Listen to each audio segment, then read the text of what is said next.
le chant des nations. 1847. Tous les captifs qui sur la terre courbaient leur front l'ont relevé pour commencer la grande guerre par qui leur droit sera sauvé. Ils ont fait ranger à leur tête les hommes libres, leurs aînés, qui s'en vont calmes à la fête devant ces lions déchaînés.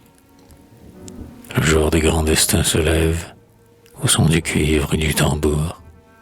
Ô guerre, c'est ton dernier jour.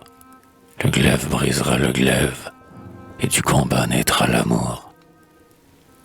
Chaque patrie envoie un nombre de combattants pris au hasard parmi ceux qui souffraient dans l'ombre. Et elles se sont levées trop tard.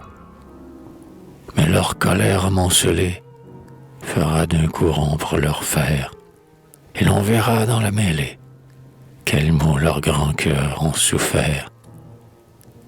Les couleurs de 1000 bannières flottant au front des légions rappellent aux yeux les frontières qui séparaient les nations. Mais l'espérance étant commune, ces bannières vont se mêlant. Ces nations n'en font plus qu'une, sous le drapeau bleu, rouge et blanc. Faut-il que la foule avilie d'un seul orgueil soit l'instrument, et que son échine assouplie redoute un brutal châtiment? Ce n'est point ainsi qu'on nous mène.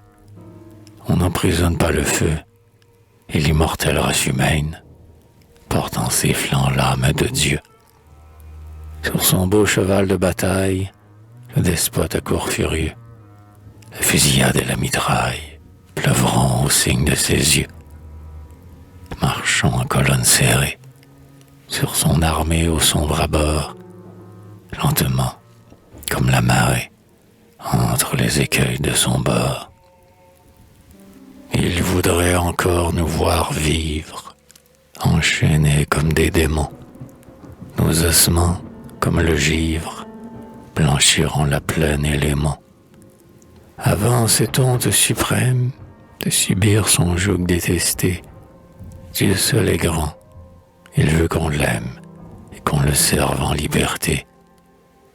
Le jour des grands destins se lève au son du cuivre et du tambour. Ô guerre, c'est ton dernier jour.